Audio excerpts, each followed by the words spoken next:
Hello and welcome to the Monster Mechanics Podcast, where we take creatures of myth and media and see how they can be improved. I am your host, Scott Paladin, and with me as always is the assault to my battery, Zach Jaquays. What are we talking about today, Zach? Well, today I am going to enlist your help in fixing what is possibly one of the dumbest creatures in D&D, the Umpleby.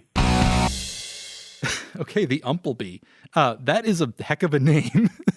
It's a dumb name for a monster, for a really dumb monster. So yeah, you have to tell me because you're the D&D expert. Imagine just Bigfoot. Okay. But like they've kind of softened all his features, given him way more hair. Like he just looks like a shambling mound of hair, and he's filled with static electricity. Okay. Like he doesn't even generate his own electricity. It's all that hair generating static electricity to physically damage the other players in your D&D game. And it is. Oh man. It reeks of some DMs just ran out of ideas, saw Chewbacca and said, I want that, but worse and also electric. To make things worse, it weaves nets out of its own hair. It's also stated as being not particularly aggressive. Like the DMG will specifically say to, when you encounter one of these, it will usually just stand there dumbly staring at your players. Oh, the poor Umpleby. It's in desperate need of a facelift. Obviously, I'd never heard of one before you first brought it up. So they're not getting a lot of playtime, that's for sure. Yeah. Okay, so what can we do to fix the Umpleby?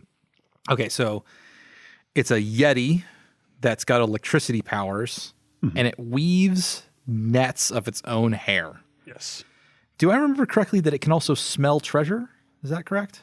That may be the case. Okay. I think I remember this in my very cursory research preparing for this episode.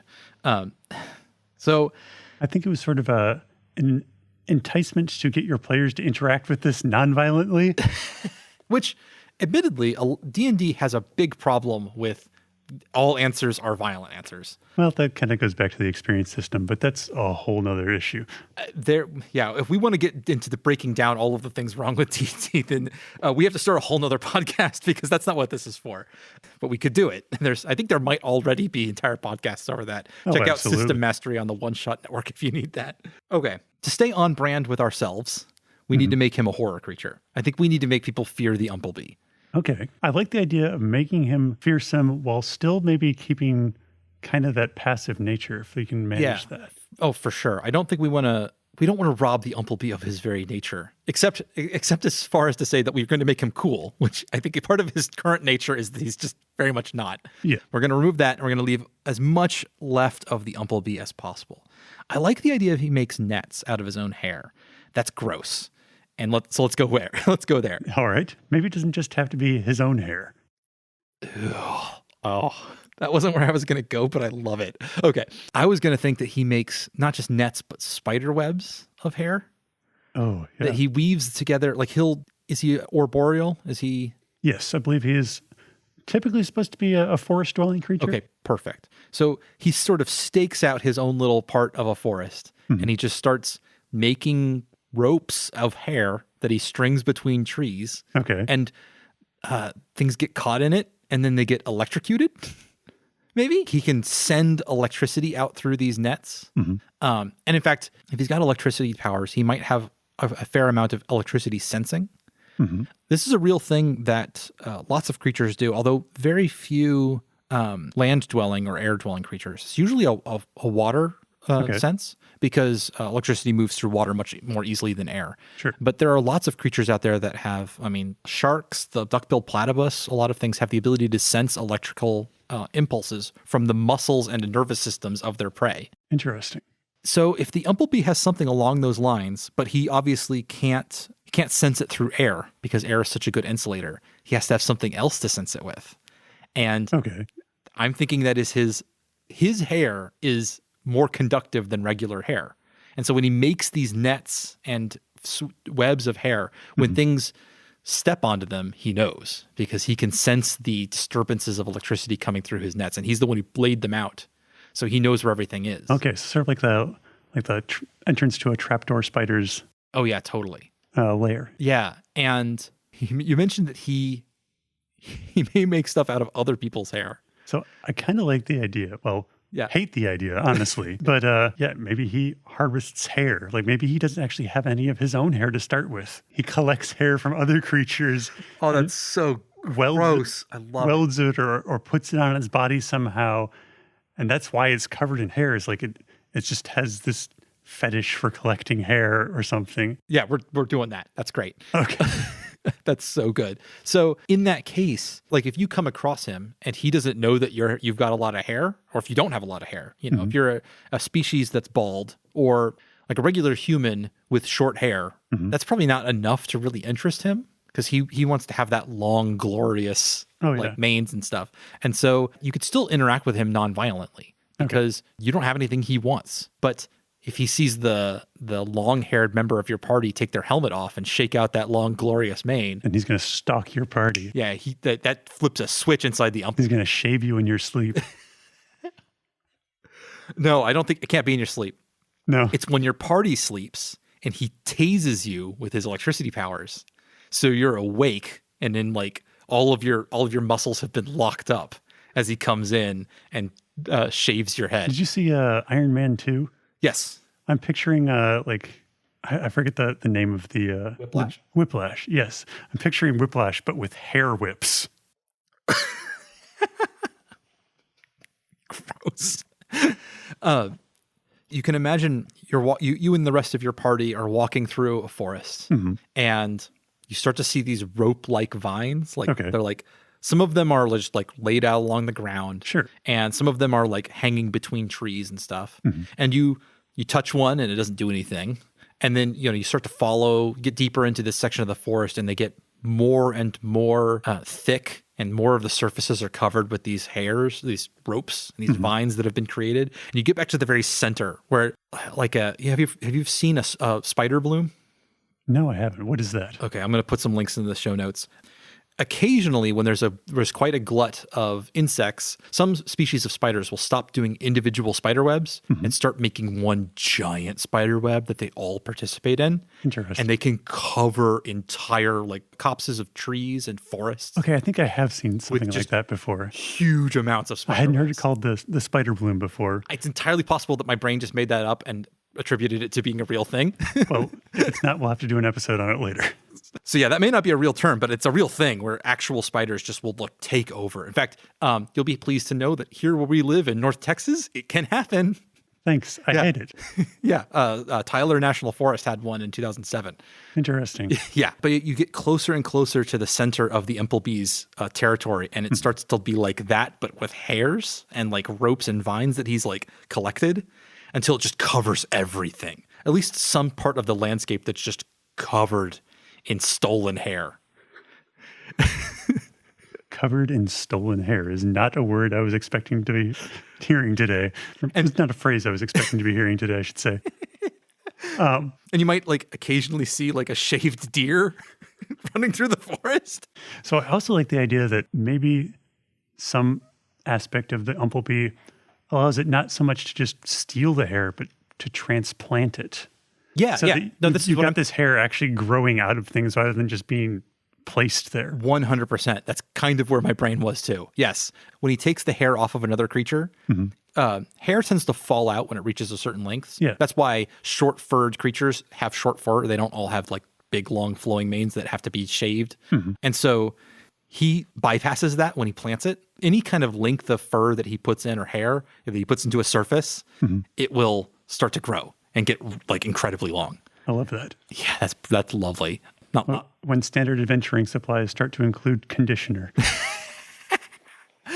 I like the idea that the Umpleby needs all of this hair, in part because he just wants to cover himself up in it. He just loves it and wants to have his own glorious, furry mane. Maybe there's some sort of ecology where Umplebees sort of show off by the different kinds of hair they have. For sure. So I think the Umpleby has a couple of things that he does with the hair. One is personal adornment. Yeah. They install the hair on themselves, and they want it to be beautiful and in lovely designs and all of that. They also use it to extend the net of their spider web to allow them to get more information about the world around them. Okay. And then they also trap small creatures in it. and then you will see them combing out the hair and eating the stuff that is trapped in the hair. Like, they're in keeping with the Umplebee's nature as not like a giant, like a first-class predator. He is an insectivorous and like small creature predator. And what he does is he captures all of these little creatures and inside of his mouth is something like baleen. Oh, God. So you will find them like hunched over the hair that they've planted in the world around them, just like straining it through their mouth to get all of the goodness, all of the things that have gotten tangled up. Just out of their flea-infested forest? Yes, absolutely. Like that's why they convert this part of the forest into themselves. So they're farming. They've discovered agriculture. Yeah, which, again, it keeps with their essentially peaceful nature, but awful. Oh, that's great. They're always going to want the hair that, like, when they see like somebody with long hair, or maybe just any hair. Like if there's interesting hair. So if they just see like a brown-haired human dude, they'd be like, I've seen that a million times. But they see somebody with like red or blonde hair, or maybe gray hair. Like the idea of it, like a full head of like silver hair is like, that's kind of rare in nature. That's the thing they're going to get triggered about. So you have to know to like wear head coverings. Like everybody's got to wear like a babushka scarf over the top of their head, and they've got to keep their helmets on. And if you're particularly hairy, you have to do up all the buttons on your shirt. Because that curly hair, that's interesting. Right? Yeah, like that's something. That's a weird texture. Yeah, and that means that no two Umplebees are going to be exactly alike. Like they're all going to have their own personal, the highly valuable hair implanted in themselves. So they're gonna have like, you'll see ones with like splotches of like bright red hair or blonde hair, or like polar bear white hair. That winter coat stuff they might do stuff with. That's really cool. I wonder if like they would specially track like things with like exotic patterns or whatnot. Like I think they're on the lookout for, but I'm not sure that they don't feel like a tracker to me. Yeah, probably not. It feels like they got to be passive. Like I love the idea of them coming into an area and taking it over and sort of converting it into, what are we going to call? It's not like a lair. Lair is not right. Their territory. Like they turn it into, their salon. I was going to say umple bramble, but I like that word. The umple bramble. Yeah. Okay. So they turn it into an umple bramble, and it's like a spider's web. They wait for things to come in there. Okay. So how are we going to tie in the idea of them smelling treasure? Is that something that we can work with? Maybe we broaden it out. They can smell like metals and jewels. That would make sense. Or sense them through their kind of because they're highly conductive. Yeah. Okay, so yeah, precious metals. In fact, all metals, but especially things like gold and silver and copper, show up on their senses like big time. Yeah, but they don't care about them. So if it's in their area, if they don't really smell it, they just know where it is because it's part of their network. That's brilliant. Do you think? And they might be willing to trade it for some hair. If you bring them some beautiful hair that's ready to be transplanted, if they're not interested in like cut locks. If you shave somebody else's head and bring them some hair, they're like, no. I need actual like connected to scalp. I need it connected to this. Yeah, like because if someone else shaves it, it's dead hair. Yeah, exactly. Who gives a shit about that? Right. Whereas the Umplebee can remove the hair follicle by follicle and implant it. Okay. Are there any restrictions in what an Umplebee can implant it into? Does it have to be a living surface? Like it definitely doesn't have to be another animal. It will work on a human or it will work on an Umplebee, but will like trees? I do like the idea of it being like a living, like surface only, like trees. Like tree roots. Maybe there's like mosses and whatnot. Yes. So you can still kind of get the impression of it growing out of the rocks. Right. And lichens and things like that. And it sort of acts as like a giant parasite on the world around it. So because it is blocking out all of the light and it's sucking resources out of these plants and other things within the soil, that it's kind of slowly killing off the area. Okay, yeah. Which means eventually the Umplebee is going to have to move on. But for a long time, it's going to be sedentary. It also tells us something about where you might find them. You'll find them to a certain extent in caves, a little bit, but very rarely. There's not a whole lot of organic material. Exactly. Whereas they don't need sunlight or anything like that. In fact, an Umplebee is probably just as happy in complete darkness as he is in bright sunlight because of his fine. Yeah, exactly, because of his sensing ability. They might show up in the Underdark and places like that, but they're not going to be super common. But yeah, forests they're going to be good about, Imagine an adventure that's focused around an umpleby that has infiltrated a town and is hidden somewhere in town. Yes. But now there's sewers hair growing out of coming up out of your toilets. Yes, 100%. Oh, great. Now I have a new phobia. Thanks. I think by that token, I think umplebees, there are some that are going to be aquatic. Okay, and they're going to be in marshes and deep underwater. And like, you've got like this hair kelp. Yes, and it's like flowing through the ocean. Oh. Yes, I like that. They take over like coral reefs and stuff. Okay, yeah. And they trap mermaids. Yeah, because underwater hair is hard to come by because most fish don't have hair. Like even the whiskers on a they do now. A particularly bored umplebee just like catching like pike and covering their backs with fur. I love it. Well, if you've now got like a mobile network for your sensory apparatus. Oh, totally. I mean, do they have to be interconnected to work? I don't know. Or does it like have like hair ESP? Actually, the underwater umpleby might be much less concerned with building the sensory network because underwater they can just sense it through the conductive material of water. That might be extraneous to them, and so they are just like they have this ability they're not using as much, and they might just do stuff with it because they're relatively intelligent. They got to be sort of. Are they described as the Montrose Manual as human level intelligence, or they're considered to be quite dumb, but not like animal dumb? A step above, perhaps. A step above. So like right in that like low humanoid area. Yeah. Okay. I think it needs to be smart enough to make deals with for us because I love the idea of dealing your. Like, it's said to be able to speak common, although it rarely does so. Right. Because why would they? They don't need to. Having them smart enough to make a deal with means that you can ask it if it has any treasure and like offer it some hair in return, some particularly valuable hair. Oh, okay. So one of the things is also the hair it removes from a person, like a living creature, does not grow back. Yeah, absolutely. Yeah. And why we don't have umplebee barbers. Yeah, I think the reverse might be true though. If you could find something that an umplebee wants enough, maybe it can cure baldness. Oh, interesting. Where you can convince it to transplant the hair on you. You're like, okay, I have brought you this valuable hair, this blonde hair. You can take that and please give me some hair. Please, I don't care what it is.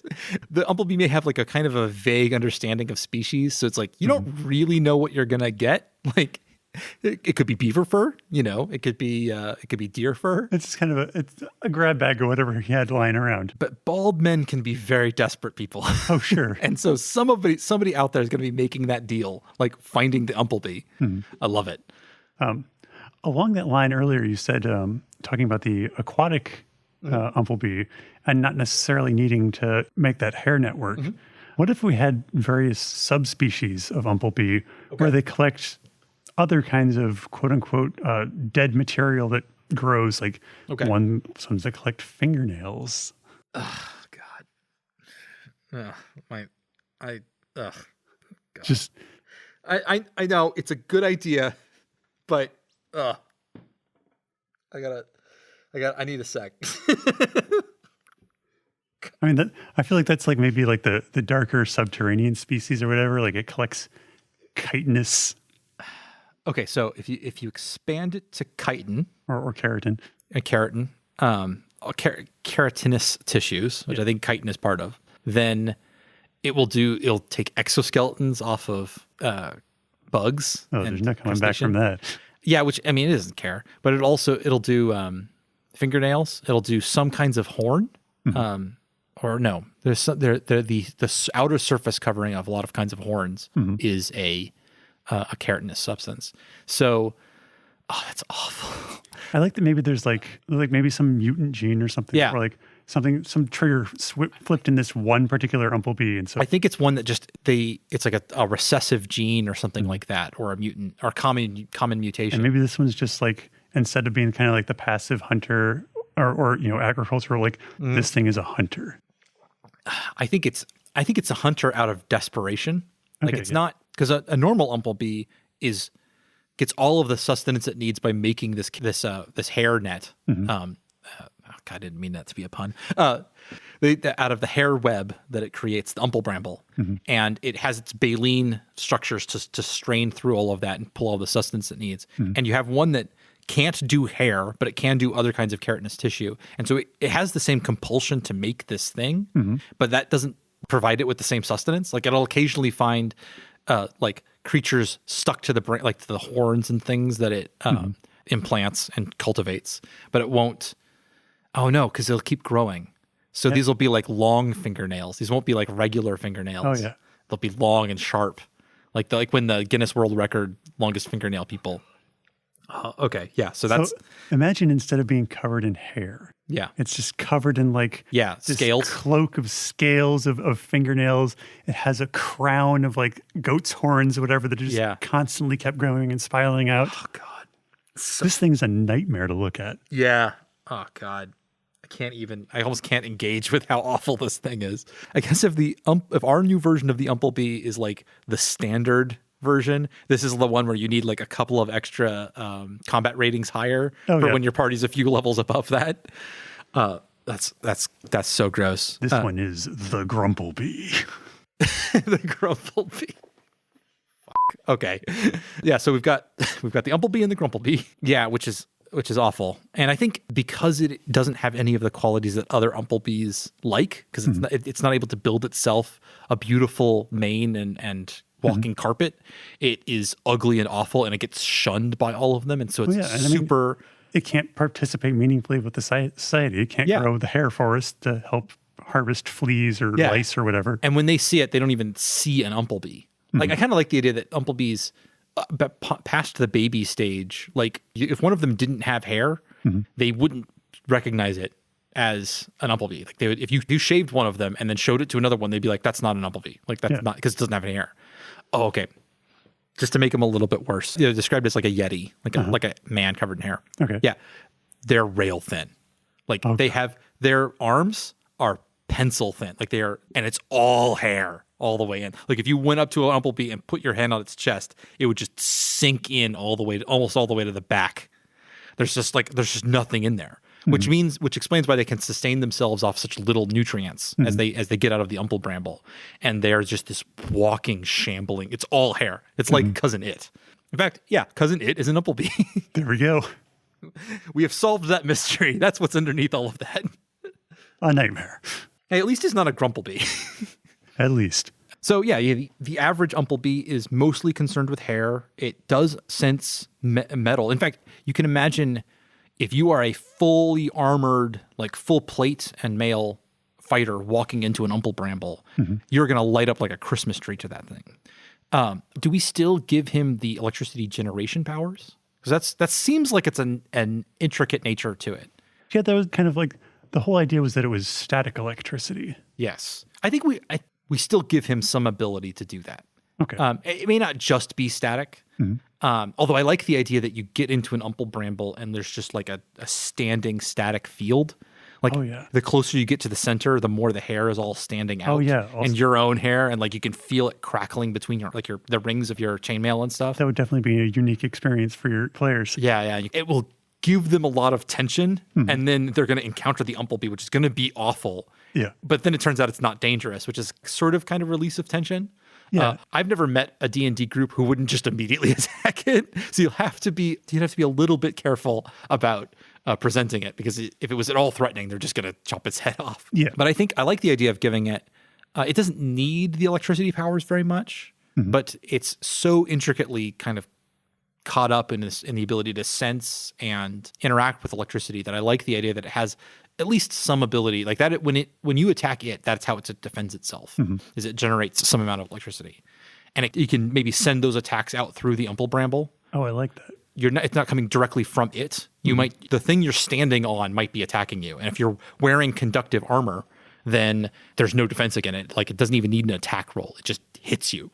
Especially if it had like stunning effects. Paralytic abilities where it's like it locks up your muscles, and like if you go to attack it, it might not really, again, kind of tapping back into its passive nature, it doesn't like immediately retaliate. Like it'll stop you from attacking it. Like it'll hit you with a jolt of electricity, lock up your muscles, and like make you fall over, and then just like walk up to you and be like, "Hello," like it doesn't come in for the kill. It doesn't have any reason to like it's not going to eat you. It doesn't really have any use for your possession unless you've got hair.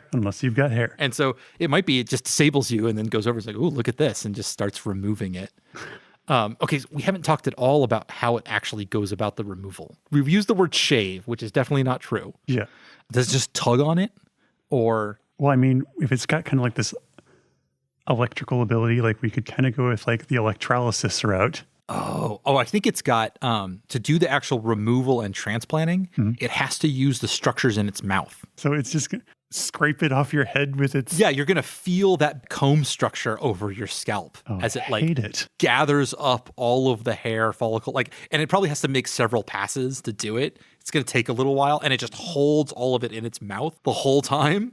And then if you're disabled, it's probably going to go transplant it right away somewhere else. And so if it has to use its mouth, then it is very flexible to be able to put it back over its own body. So it's got some kind of proboscis maybe? I'm not sure I want to give it a proboscis because that takes it fairly far away from the original design. The original design. Sure. But making it still Yeti shaped, but just freakishly flexible.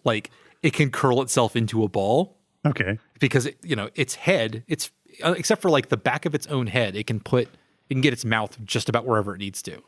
And so that might be a common feature that they have very dull hair on the back of their head because it's probably hair that was put there by its mother when it was a young baby. Okay. And that's the one spot it can't reach is the back of its own head. Okay. Because the mouth is on the front. Yeah. But its own butt, not a problem. Could totally plant there. Bottoms of its own feet, easy. I also like the idea, you mentioned these things curling up into a tiny little ball. Yeah.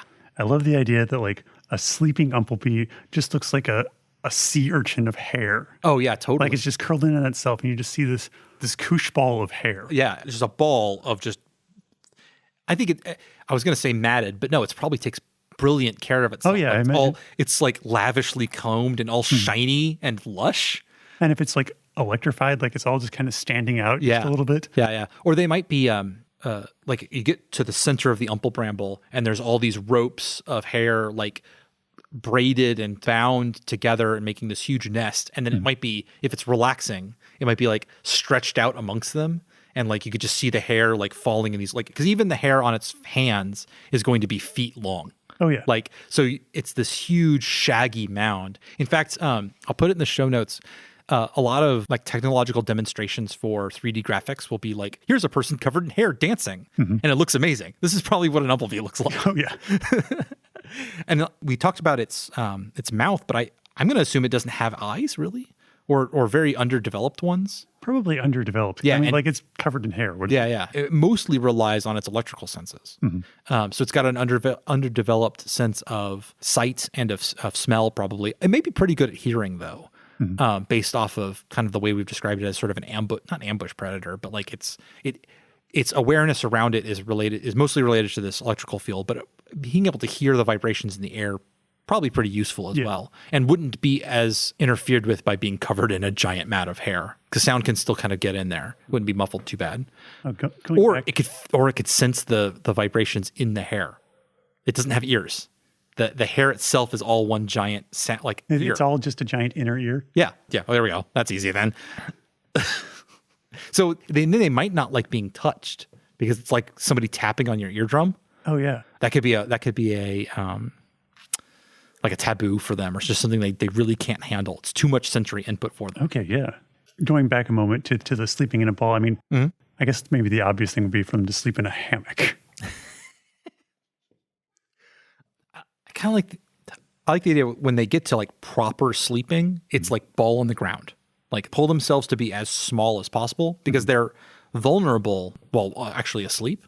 But when they're just sort of relaxing, when they're waiting, then a hammock is perfect. Because it keeps them up off the ground and gives them a direct, they're in contact with the bramble at that point and gives them a really good interface with the giant sense organ that's created around it. Yeah. And it does, it's the difference between it being, it's just hanging around waiting for something to happen, or and mostly what it's sensing at, I'll reiterate, it's mostly looking for tiny little movements of small creatures because that's what it goes eats. Maybe it'll catch a deer every now and then and transplant all of its hair into the bramble, but that's mostly it doesn't need to eat the deer, but its actual prey is tiny little mites and things. Oh, as it strips off all of the hair off of big mammals, it'll like all of the parasites come along with it. Oh, yeah. And that's the food. Yum, yum, yum, yum. Oh, this thing's gross. And just imagine this thing like your PC has been paralyzed and whatnot. First it starts, quote unquote, shaving your head. Then it goes for your beard. Yeah. And then your chest eyebrows hair, and your chest hair. eyelashes. Yeah. The hair inside of your ear canal. And just like you're laying there paralyzed, staring up as this freakish looking frilled mouth kind of leans down and grooms your eyelids off. Yeah. I want to caveat this right now that if anybody takes this idea and runs with it, please do not describe the pubic hair situation. Yeah. Let's just for everyone's sake, leave that part alone. Put that discreetly behind a veil. Yes. And do not, because there'll be no quicker way to make everyone at your table very uncomfortable. Oh, yeah.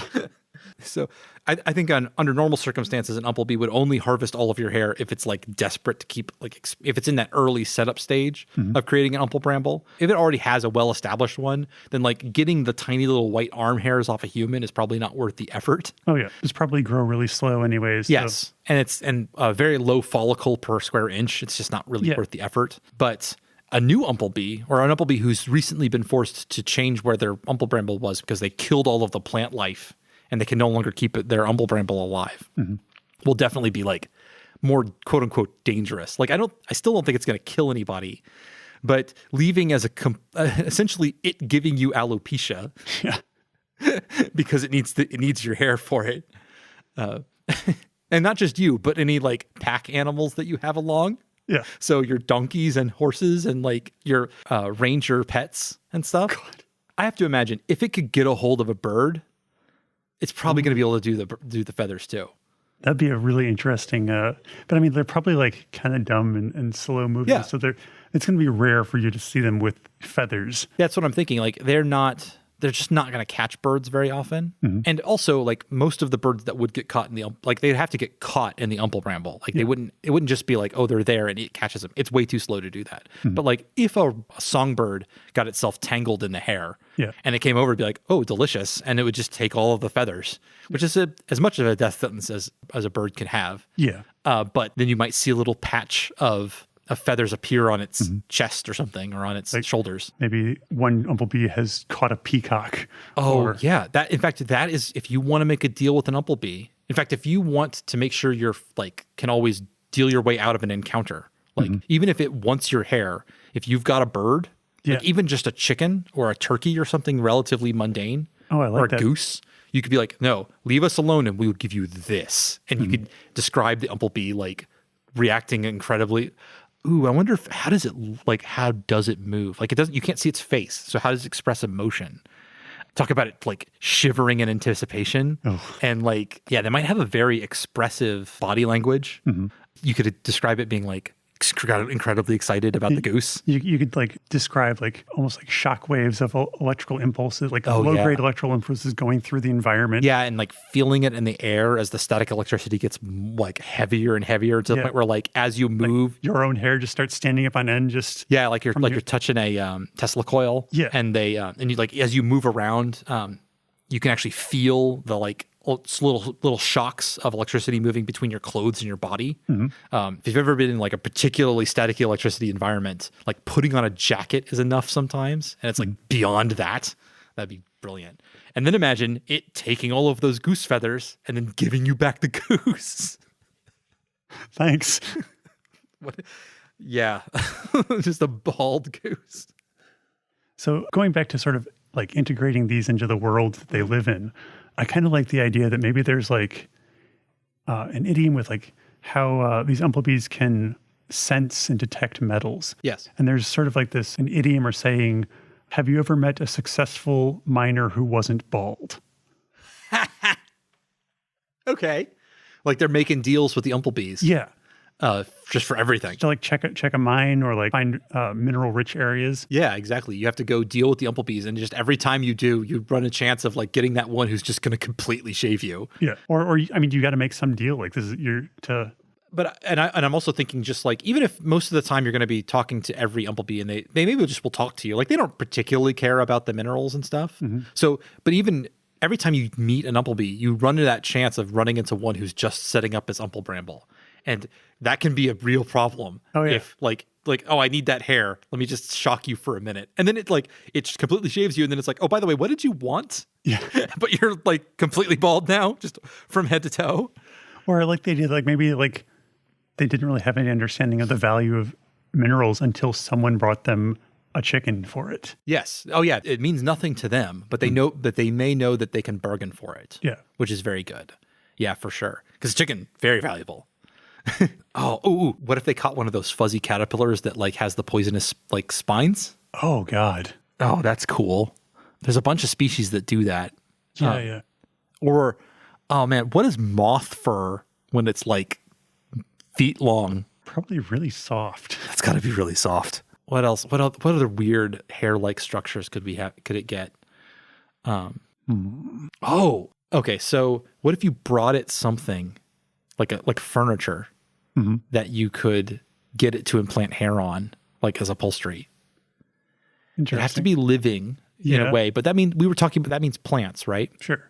So you bring it like an elf chair, like we were talking about the elves in our races episode. Oh yeah. And so you bring it like an elf chair that has been crafted over time to be a couch. Okay. But it's just bare wood. And then you bring in an Umpleby and, trade away what you need to trade away for it. And it covers it in like living fur, which is incredibly tacky. Oh yeah. It would probably be very like comfortable or like a giant mushroom.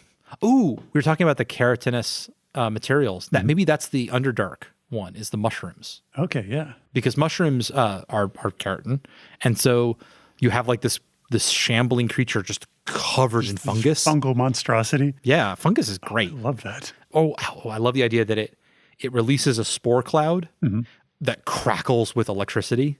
Oh God. And like if you get caught in it, that's what shocks you.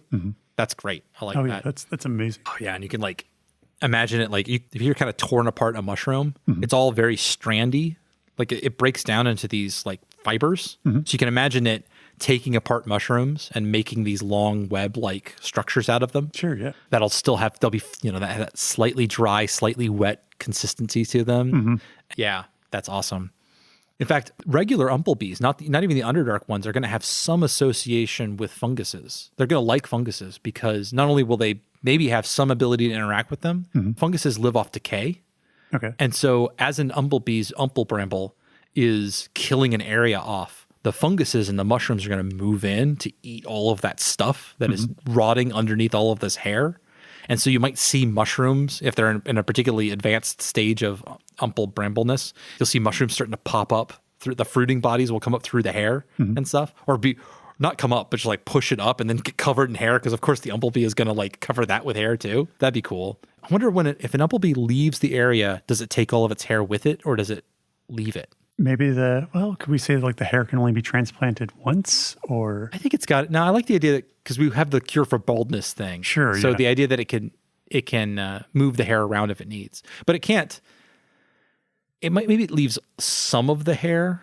Like anything it moves, it's going to have to transport one mouthful at a time. So it's just not worth it necessarily. Yeah, at some point, like you need enough to start up in the next area. Exactly. But it's going to leave behind all of this just like coat of hair in an area and then with like rotting trees underneath it. So, and maybe like Umplebees don't really migrate all that much. So rather than just move to a new area, they just expand their area. Oh yeah. It sort of creeps. Like they don't like, unless there's a lot of Umplebees in an area and they've already like filled their territory, then they're just going to kind of like, that'll slowly creep over time as they move the center of the Umplebramble. They just abandon the edges that are dying and then they expand out in one direction and it kind of like a slime mold moving across a petri dish. Yeah. They'll sort of move it across a forest over the course of decades. Yeah. That's cool. They've got to be long lived. This is a creature that it has all these qualities of it eats very little and it doesn't move a whole lot. This is not a creature that burns out quickly. Yeah. I think it lasts centuries. Sure. But it doesn't, it's not it's got plenty of horrific natural defenses. So it's not, yeah. Got no natural predators. Yeah. And there's not a lot of good eating on an Umplebee unless you eat hair because it's so thin. So there's not really anything that's going to go after it. Do you think there's, poaching or Umplebees that prey on other Umplebees? Oh, they like go and steal the hair? Yeah. Yeah, for sure. Probably not like run-of-the-mill hair, like deer fur. They don't care, right? Like regular human hair. No big deal. But if like someone got a bunch of feathers or exactly some exotic hair, it makes them a target for the other ones. Yeah. Okay. It's that time. What is umplebee mating like? Oh god. How does umplebee reproduction work? Are they multisexual? Do they have gender, like sexes and like sex? Or are they asexual and like do they bud? In D&D, they're considered to be basically your standard primate type creature. They occasionally bump into each other and stay together long enough to raise a child and then go off and be solitary. That's not weird enough. No. Our umplebee is so strange. It's a pencil thin. How tall are they? They're like 7 feet tall. Probably, yeah. Okay. Basically just think Sasquatch. Yeah. They're tall. They tower over most humanoids. So like they're this huge, that's tall, shambling mound of hair. They have to. New umplebees have to be weird. So, they could bud, like they could just like grow a new umplebee. Yeah, I'm actually imagining them. So if maybe they need if you removed all of the hair from an umplebee, right? They're basically like pencil thin with like kind of a torso in the middle and a head, and then everything else is just like very, very thin arms and legs and stuff. Maybe just like one of those like grows in the middle of its body, and then it like at some point that falls off, and then it starts to fractal out until it forms into a new umplebee. And like, well, how about this? Suppose every umplebee is born with its own like just one patch of hair. Okay. And to breed, like one umplebee takes part of that original patch of hair and implants it on another umplebee, and that's sort of their mating is like that implanting of umplebee hair in another umplebee. Interesting. So, okay. Let's combine them. All right. The umplebee hair is each one of those little hairs is an umplebee ready to be transplanted. And at some like in the dawn of time, in the long, long ago, there was a patch of umplebee fur just like on the ground, right? And then the hair, like the original scalp, and all of the umplebees that have ever lived come from a hair on that thing. Okay. And the first ones that turned into the umplebee adult form gathered up all of the rest of the hair. And they have some way of inducing, like maybe there was one that became a full-grown umplebee. And it started off another few of them. And they gathered up all the rest of these hairs. And those are the seeds, the gametes of umplebeedom. And they keep them. Maybe they even put other hair, like they don't grow very long the same way that all the rest of the umplebee hair does. So they'll even put other hair over the top of it to like guard them. Sure. And then either they implant them in them, like they'll exchange one or another around. Maybe they plant it, if they keep it on their chest, then maybe it doesn't grow. But if they move it to their head, it'll start to grow longer and then more thicker until it becomes a body. Okay. And then, of course, it makes a cocoon out of hair. Naturally. Once to cover this thing, and then like eventually it buds off like that. Or maybe it plants, like as long as it keeps the umplebee hair on itself, it doesn't grow. It's just a part of it. But if it plants one of those on a living creature, not a living creature, on like a plant or something, anything that's not an umplebee, that's when it starts to grow and develop into a child. Interesting. So I really like this idea of like this kind of hair. Yeah. I also like the idea of like, what if umplebees, there's this limited amount of hair that can create umplebees. So there's a finite number of umplebees. To be worthy of like budding, basically, creating your own umplebee from this hair. Yeah. You have to find a unique kind of hair that's never been seen by umplebee society. So every umplebee out there, they're each a markation of the discovery of a new kind of fur or hair. Yes. And that's what you like. When you plant this umplebee hair in the surface, you plant that hair with it, and it grows up around it. Yeah. And with it. That's lovely. As weird as it is, I love the idea that there's only a certain number of them that have ever existed or will ever exist, and that each time you kill one of them, you have removed something unique from the world. Like, the deer hair umplebee is gone. Like he was killed. Yeah. And he's not there anymore. And like I actually really like that. That's very cool. Okay, so that would be their names then. Like each one of them has a name that is the hair. Like they translate it into common to talk to humans, but for them it's not like that's part of their internal language of like, it's some sort of descriptive, maybe even like very verbose descriptive. Right. It would be like trying to describe a smell or something where you're like or a color to somebody who's never seen color before. Like sure. To them it's so evident of what it is that like you wouldn't be able to translate it. But they will call it by the name that like humans call it. Sure. So there is the deer hair umpleby, and there is the porcupine umpleby, and there's the blonde hair umpleby, and there's all these various umplebees who are the umpleby of that type. Yeah. I love that. That's really cool. And then it also means that if one umpleby and another umpleby know each other and are familiar with their each hair types, if the deer hair umpleby meets somebody who like trades him some skunk fur and he knows the skunk fur umpleby, like that fur is a direct connection like to that other umpleby. Oh, interesting. Not necessarily in a metaphysical sense, but in a this is his hair. Like I know that you got it from a skunk, but it's his hair. It's of him. He's the one of the skunk fur. Yeah. And like, so keeping it around reminds me of him, and like is a way for us to keep that. That's kind of weird, like a weird sort of scrapbooking. Yeah, like a memento, or like it's like getting a lock of someone's hair, except it's actual hair from another. So we have hair nostalgia now. Yeah, and so like the oldest and most powerful, but the oldest umplebees, the originals are all the really common types, and most of them are gone now. And so as time goes on, the ones that are active in the world are more and more like the most esoteric, strange umpleby. Okay. It's like the rock feather umpleby, because somebody got a rock feather and like managed to make like, okay, this is a reason for us to get a new one now. And it gets harder and harder to find common ones because it's already been discovered by the umpleby kind. Yeah. I love that. This is so weird. This is not at all where I thought we were going to go. Neither with the umpleby, which is just a sign that we're doing a good job, because it's so weird. It's not scary, but it is like unsettling. Yeah, I love it. Okay, well, I don't have any idea where else we could go with this, so I'm going to call it. That's the umpleby. All right. The umpleby has been suitably improved. Bye. Bye.